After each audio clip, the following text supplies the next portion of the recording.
Okay, this is another easy game that you can play at home. You don't actually need anything other than a piece of paper and a pen or a pencil. So you just draw a line. You are going to number the bottom.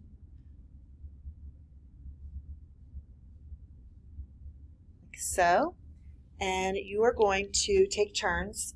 You're going to decide one person's going to be X's and one person is going to be O's. I'm going to make them different colors so we can keep track of it, but you don't need to do that.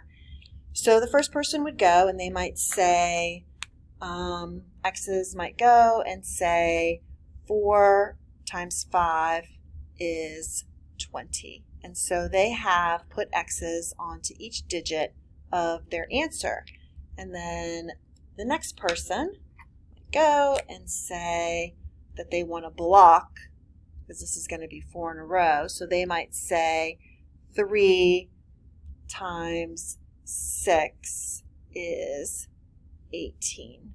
So if you do a problem like 3 times 1 is 3, you're only going to get 3 digits. Sometimes that's necessary if you want to block somebody, but it's really best to be able to get 4 digits. And then, let's see, it's X's turn, and so they might say, they might say 3 times 4 is 12. And so in that,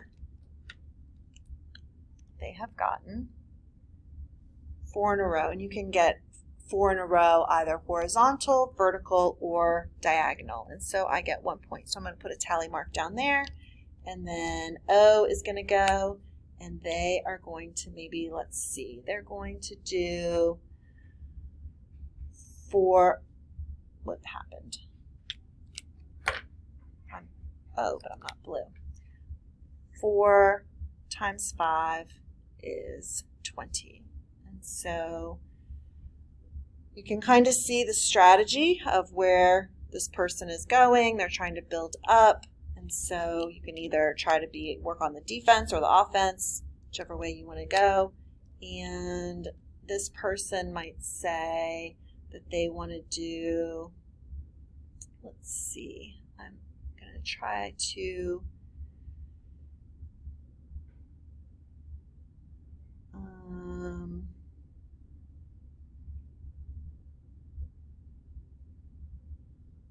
go diagonal, so maybe I'll just say 6 times 7 is 42.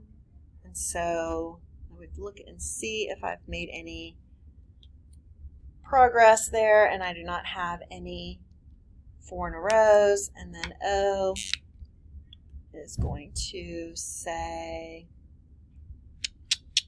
let's see,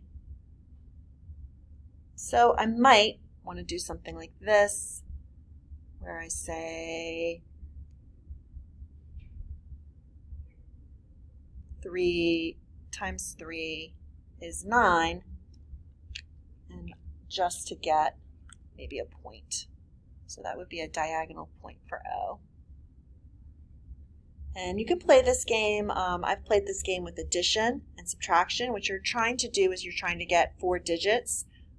Ideally, so you could even do division if you wanted to do your facts that way, and then you could have your players list as they're going through their facts. They could write them out, the ones that they've done, and you can repeat facts, obviously, and you can make this game as complicated or as difficult as you would like. It can keep going on and on and on and on until you have sort of a cat's eye where you feel like you can't go anymore if people are being too strategic. But this is another sort of low, can be played anywhere. It could be played in a hotel room, and if all you have is paper, or if all you could do is draw something on an iPad and do it on an iPad or something like that. So this is another just really quick and easy game you can play, 2-people game for multiplication facts.